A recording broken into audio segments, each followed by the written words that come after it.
жилд хүмүүсийн харсан зүйл зөвхөн сүнс зөвхөн хүн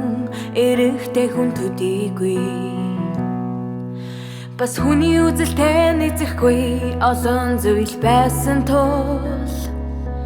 хүмүүс бурхныг хизээж бүрэн ойлгож чаддаггүй бурхан үнэхээр оршин байдаг хэрэн хий хоосон мөрөдөл мэд тэд түнд хагас итгэж хагас эргэлзээр байдаг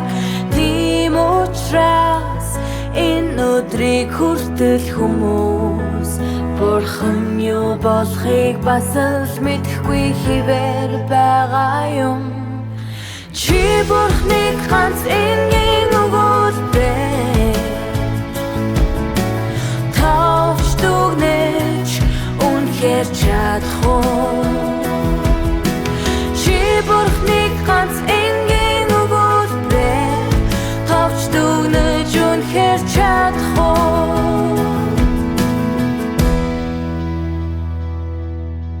чи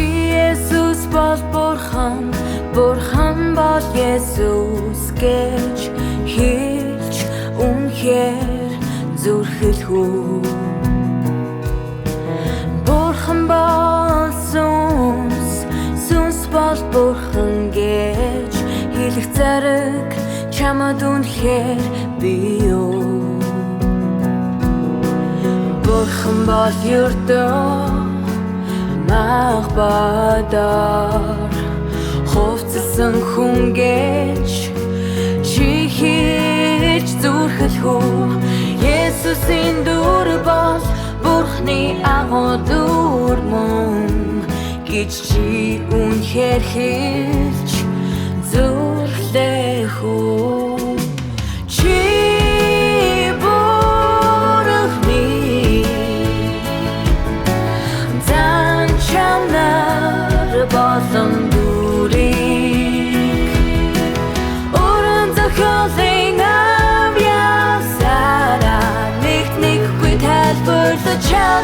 одоо чи бурхан юу болохыг үнэхээр мэдхүү бурхан хүн үү бурхан сүнс үү бурхан үнэхээр эрэхтэй юу бурхны хийхийг хүсдэг ажлыг зөвхөн Есүс гүйцэлдүүлж чадах уу